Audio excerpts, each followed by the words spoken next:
Hey, I'm Dr. Duke, joined today by Matt Shea, State Representative for the great state of Washington. Matt, thanks for joining me on the program here today. Absolutely, Duke. It's great to be on. I always love to get your perspective as somebody who's worked as long as you have in state legislature in a very blue state on the very left coast.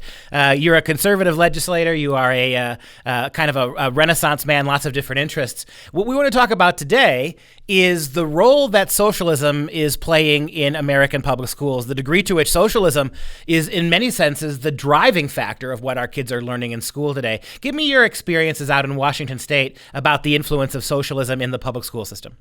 Well, absolutely. So this is the culmination of what Antonio Gramsci wrote way back in 1915, that they were going to incrementally go through the schools and universities and infiltrate the culture, and that socialism, quote, was precisely the religion that must overwhelm Christianity, end quote.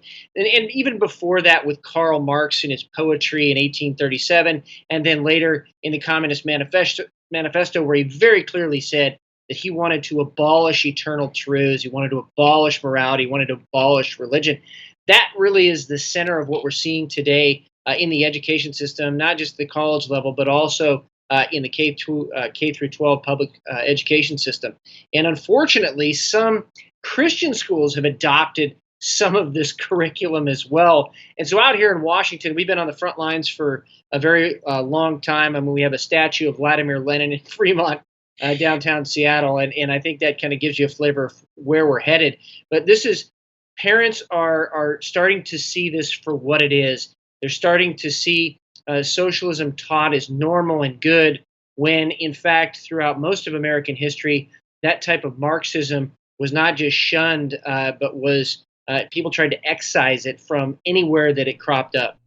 Well, I'm a 25-year university professor myself, and I certainly see not only how this works in universities, but I see the incoming kids now for the last 5 or 7 years, the incoming freshmen, very, very skeptical and hostile to American patriotism. They don't like the Constitution. They do not like free markets. They can't. And when I ask them to define socialism, my college kids, they can't do it. The only thing I get from them is vague statements about fairness. They've been brainwashed into believing that socialism equals fairness, but they can't tell me how fair it was that about 120 million people died in the name of socialism over the last 100 years. You had mentioned something kind of interesting, that this is not the first time this has happened, that this is the long march through the institutions, right? Socialism in American public schools has gone under a lot of different names. We've seen it as liberation theology in the seminaries, right? There's a number of ways people have been able to describe it. Today, and I don't think most moms and dads realize this, the absolute way to view socialism's impact is to consider social justice. Social justice, a phrase that sounds so benign, right? Well, who wouldn't be against justice? And we want justice in society. But how misleading that is. Social justice theory, white privilege theory, racial justice theory, so critical race theory, all of these are aspects of social justice. And social justice really does have its origins in socialism, and explain how that works in the schools. It really does, and I need to kind of set the stage here with evil. That socialism is rooted in evil. You can go read Karl Marx's works again, 1837. He believed he was resisting God, and that as a result he was going to hell. He actually said that in his own words, in his own poetry. Then later on, Saul Alinsky very specifically dedicated his Rules for Radicals to Lucifer, and part of his Industrial Areas Foundation was intentionally to infiltrate the education system and turn it. So we have to talk about that first. They wanted to very clearly divide people and also to degrade morality, because when you have people divided and you have morality degraded, people become easier to control, and socialism is then implemented as a matter of course. We've seen that occur down in Venezuela.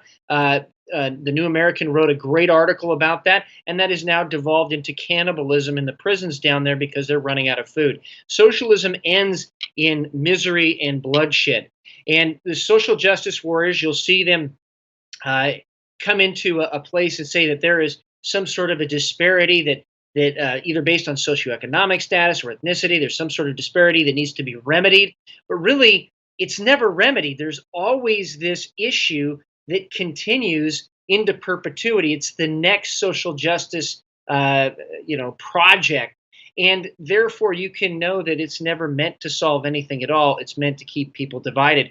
And what we're seeing in universities, we're seeing in schools today is most profoundly no sense of history and a lack of actually reading primary source documents.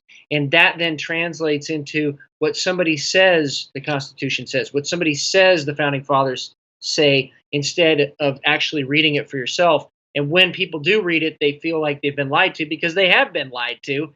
And instead, if you don't read it, then you're very easily swayed that, oh, the Founding Fathers were just a bunch of white racists, when in fact that was not the case. They are actually trying to abolish slavery.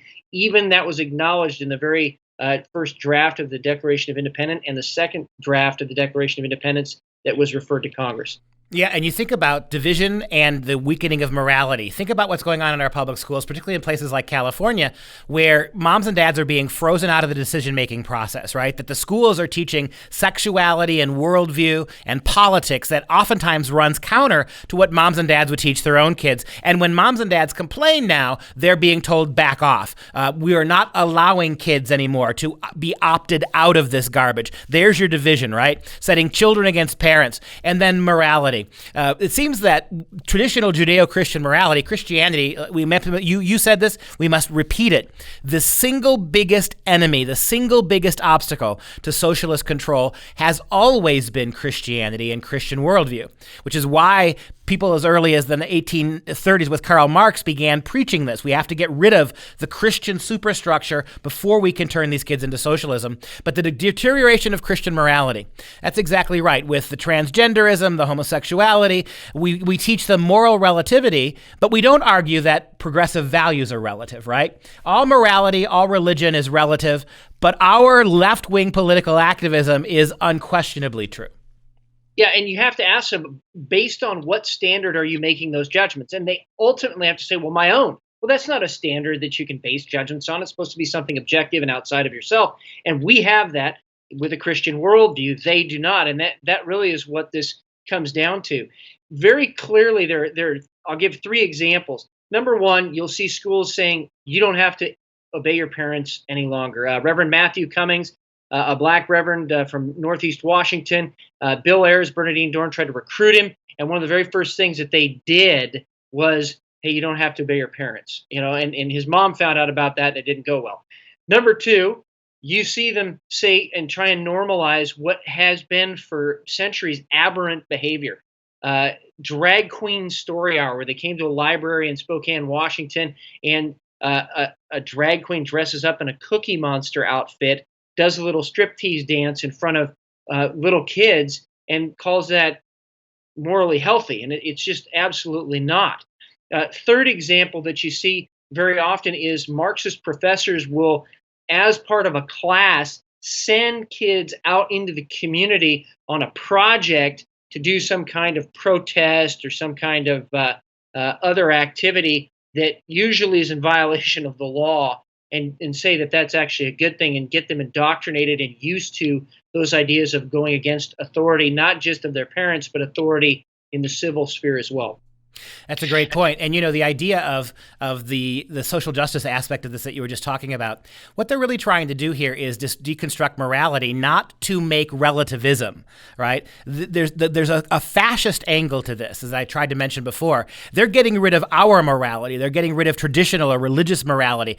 But what they're treating their politics as if it's absolute moral truth in a very fascist way. You either agree with us or we're going to expel you. You either subscribe to our program or you're a racist or you're a bigot or you're a homophobe, and you can be driven out of the schools. Matt, we've got about 30 seconds left. Give a quick overview of what parents can do to fight this. Parents can talk to many different organizations that are out there. They need to be opting out of these classrooms. But more importantly, and I think the best thing they can do, pull your kids out of public school, get them into Freedom Project education and other programs like that, because it's going to be us training our kids up in the way that they should go that's actually ultimately going to pass these values, traditions, culture, and heritage on to the next generation. Matt, you are exactly right. This is Matt Shea, State Representative from Washington State. Matt, you got it exactly 100% right. They're our kids. They're not the state's kids. If the state is ruining them through education, you have got to get them out. Thanks for your time today, Matt. Thank you.